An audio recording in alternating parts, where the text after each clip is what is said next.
everybody, it's a new day and I'm back here making another video. I want to make as many videos as I can. It's just a matter of editing the videos, getting better with my editing software and kind of getting more efficient that way. But I'm absolutely loving it and I'm having a blast. So I made my drop last night over on Instagram. These two axes sold. My new baby, 5-pound Tassie, this thing sold right away. And it's going to a really good man. And then Cody bought this axe off me. Cody's someone I've been talking with back and forth. He lives down in the States, and I'm excited to meet him at Buck and Stock. I'd consider him a good friend now.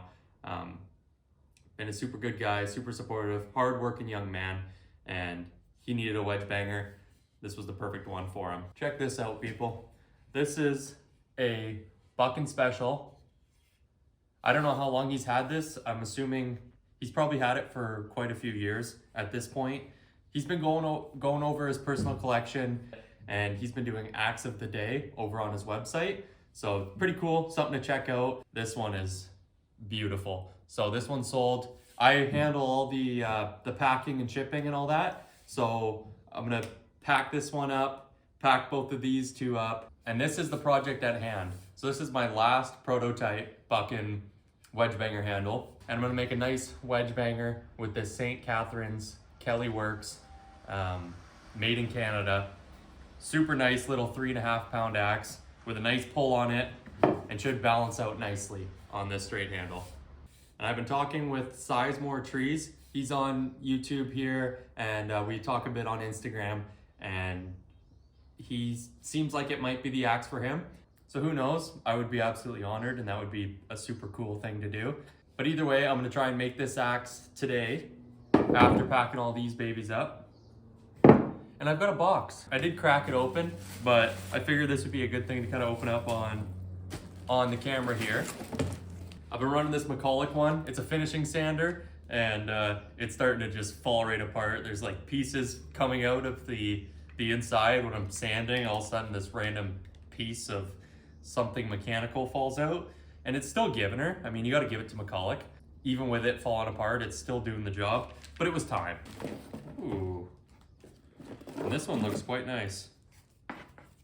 Comes with a dust bag. Has anyone ever actually used these? I certainly haven't, but maybe it's a good move. Maybe I should try it. On second thoughts, I don't think I will. Okay, very cool. All right, enough yapping. Shop's getting dirty already. Thanks for being here, and let's get to work.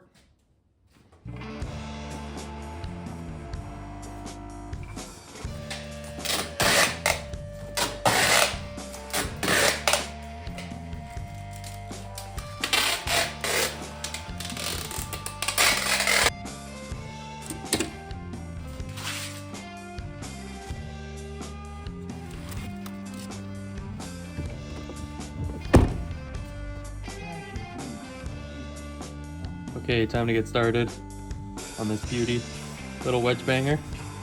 I'm not gonna polish it, I don't think. I think I'm just gonna clean up the rust on there.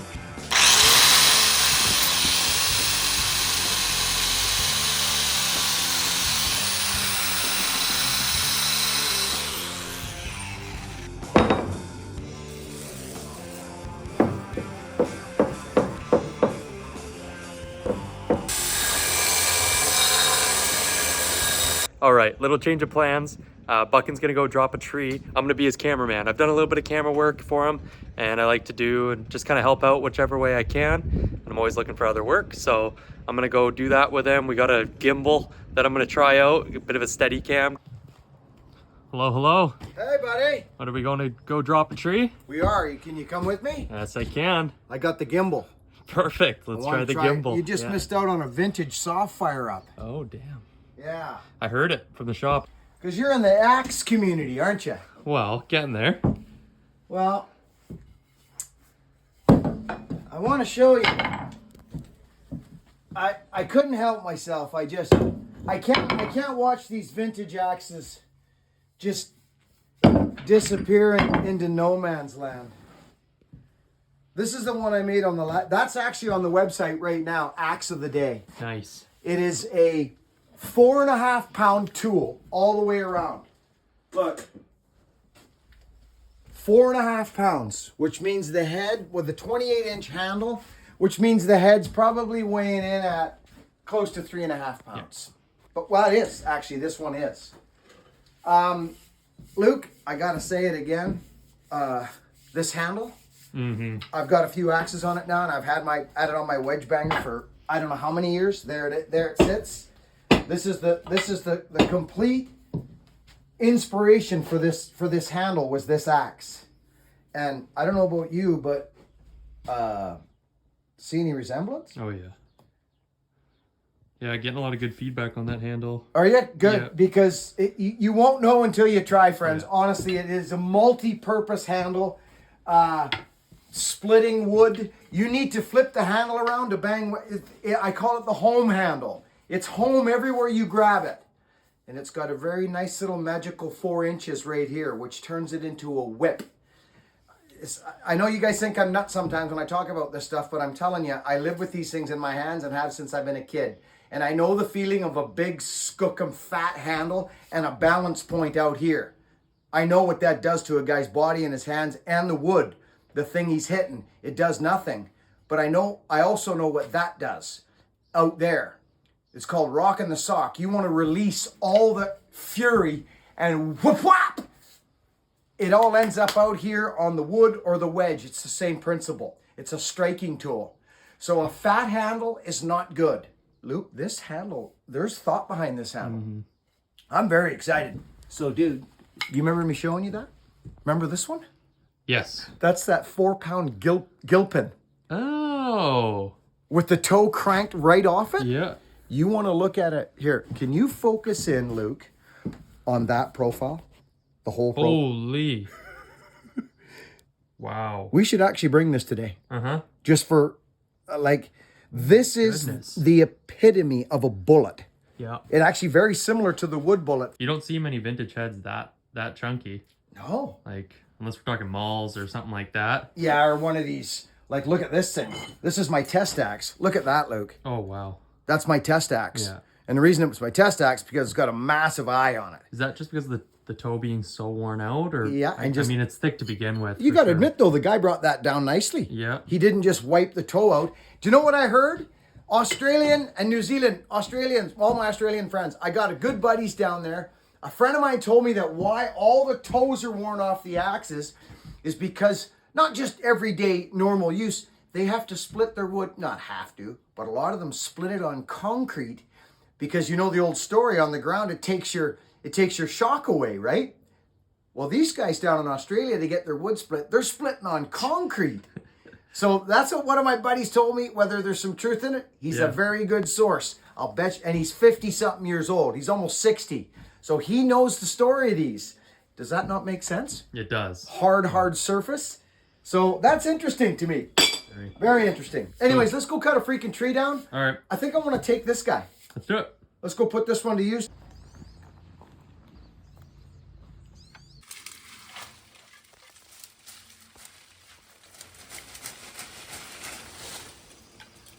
Good morning. It's a new day. I'm working on a pretty special axe. This is that St. Catharines I showed you guys yesterday. And it's going to be for SizeMore Trees. You guys probably maybe have heard of him on YouTube, and he's over on Instagram as well. Really, really good guy from all the discussions I've had with him.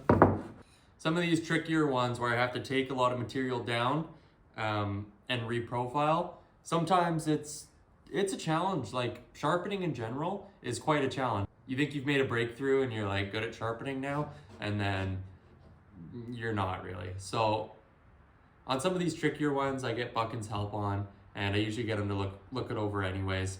But it can be tough, and I'm not going to be, perfect overnight. But I got Buckin's help on this one. So there's just a small burr on it that I'm just going to take off right now with my stones. And it is going to be a Wedgebanger, so maybe, he wouldn't even want it razor sharp. I've talked to Hogan, and he says, oh, we tape the end of our Wedgebangers. So he actually puts tape over his bit so he doesn't cut himself, right? He's climbing through the bush, climbing up mountains. It's crazy stuff that he does. Those fallers and those climbers, a lot of times they actually want a dull edge. But either way, I'm sending it sharp. All right, let's get started on the hafting. Grab my axe and my handle. And I like to visualize. I set it up straight. And then you can look in the eye and see where you need to take. So I need to take a bit through here and in this front corner here.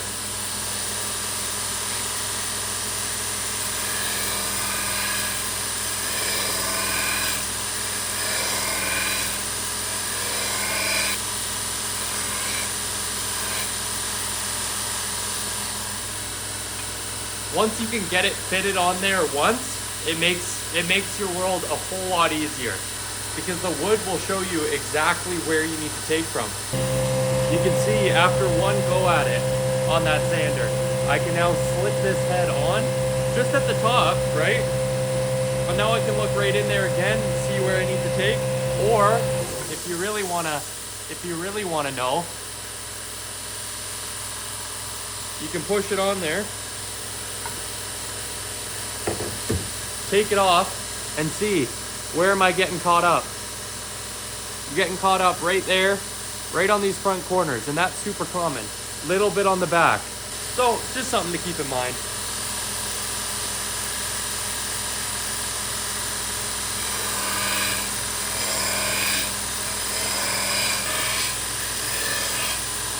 And because of Buchan's full taper fit system that he's got going on all of his handles, they start thick and they get gradually thinner. That's on all of his handles, right? So I can, when I'm doing this sanding, I can start down here and roll my way up, because if I'm taking the same amount, I'm still gonna have a smooth taper. It's one of the main reasons why I love these handles so much, and why I think they're very user-friendly. And you know, it's okay to use a marker. Sometimes I'll use a marker. If I see, let's take a look at this. You can see the gap over on this side, right? You can see that that's there. I can even see it from the bottom here. So what's stopping me from doing just a little bit of a, I don't know, an X or something like that? Just stay away from that zone for now until we get a better fit overall. I love when I get it to this stage, just slip it on, and you can actually finally start to visualize how this is gonna come out. It's fun stuff.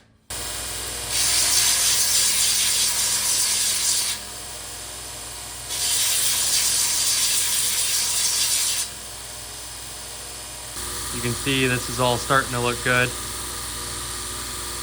Got some super nice coverage all the way around right now. This is what I'm looking for. And the taper fit is coming. As you can see, it's starting to come. I think I'm gonna make this palm swell just a little bit sleeker, a little more comfortable in the hands. So I've already started on it here, but I'm just gonna work on thinning this down just a bit more. Yeah.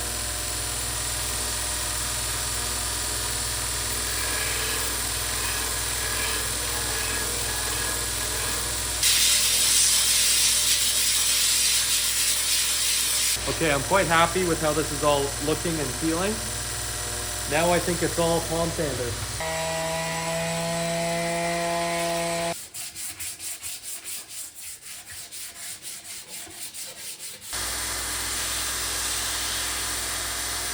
Can I say who this is for? Yes, absolutely, yeah. Mr. Sizemore. This is your axe. This is my buddy, Mr. Sizemore. So I've taught Luke a few tricks along the way to. I've been making them a little bit thick, so I still gotta go a little bit. It's a thing a lot of people do. You see it on the internet. People will bash and they'll end up with this whole thing all smashed and bashed. And I've done it too. Oh yeah. Everybody does it. But Totally. if you take your time and look at every aspect, like there's not a lot of room right there, but there is over here. Yeah. And then you add this together. So what you just done, Luke, I remember showing you, stick that screwdriver in there. Yeah. And find out what's there. The biggest challenge for me is going from doing something that's proud like this, Yep. where you can actually use a bigger wedge because you get so much more splay. Yes. And then when I'm doing these Tazies and you're right close, you got to be on the money. Yes, you do. These are actually more forgiving. way more forgiving. Yeah. And you see a lot of guys doing it, and it's great, but still. I'm actually feeling pretty good about this. Yeah, let me see it. I've felt good before. Oh yeah, it looks good. I can already tell. Yeah. Smooth footage. It's deadly. I even take a tumble in there and it's still like smooth. Lukey went down. I come driving at him with the 4x pulling a tree out. He dove. He took a dive. Okay, what's going on? He started. I should get my camera going a little closer too. Okay. Always got to get Just a look at him. He's you know. Mr. Social Media. Wow, This kid's- trying, right? He's trying. He's doing it. Yeah. So when you half that, when you start that half, Luke, you just leave it in there like that. Yeah, I just give it a couple taps and Yeah. then I'll move over to Oh, the. look at how nice that's going Yeah. in. You see how soft that was going in there? Yeah. You see what I'm saying? Yeah. Oh, that's nice. Well, nice. It's deadly. Oh my goodness gracious, Luke. What? Oh, it's not perfect at all. Not is perfect at all, eh? No. Back. Good job, friends. See how that wedge went in there? He's learned all the tricks. And everyone doesn't go like that.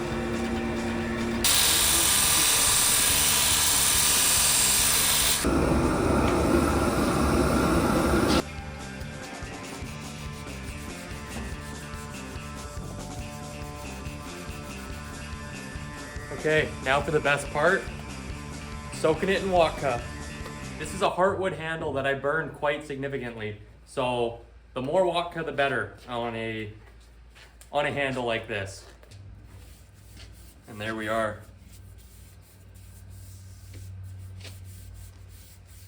Beautiful. And Buckin taught me you actually want to like push it into the wood.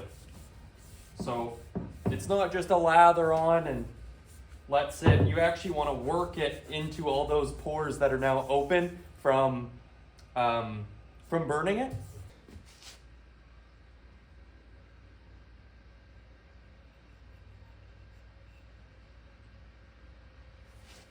Level that off just a bit better.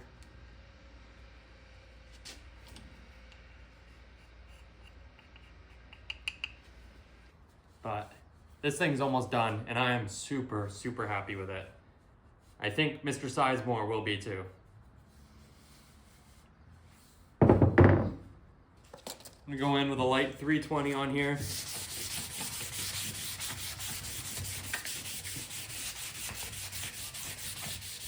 All right, it's been about 20 minutes. I'm just gonna wipe this dry now. And it's beautiful. I'm so happy with how it came out.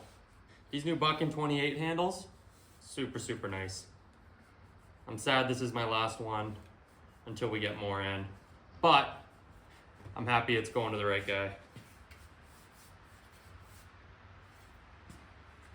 Now I might just scuff it a little bit with some 400, just lightly.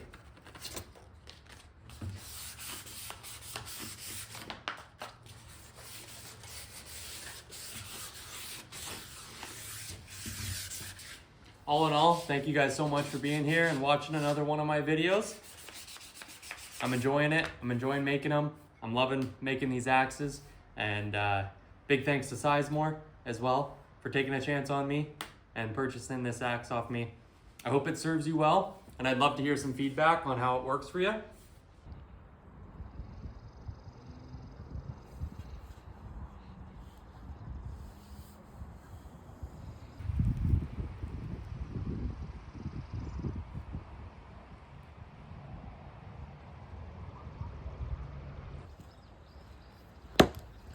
Putting her to the test.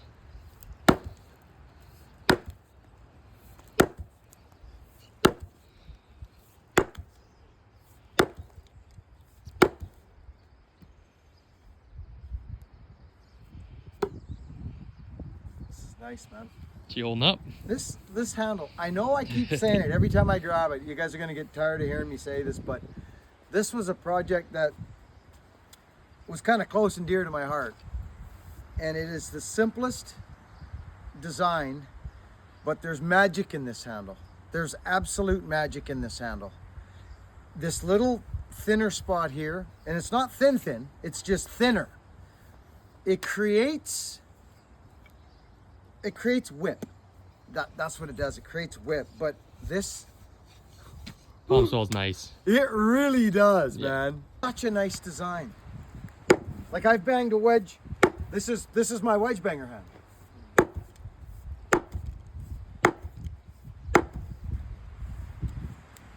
SizeMore, you're gonna freak out.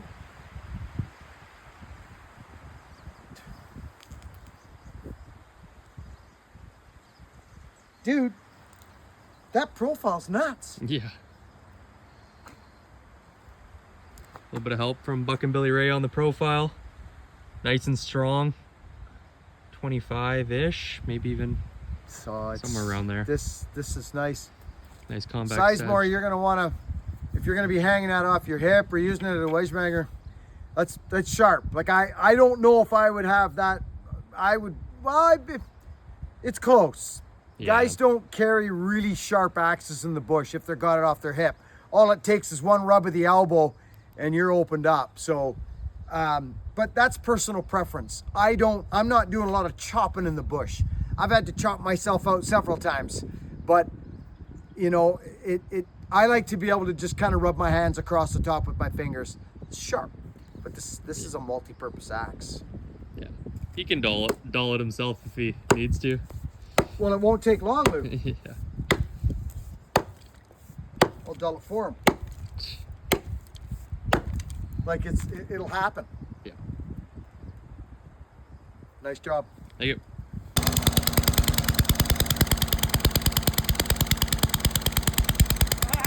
Just can't let go of that, eh?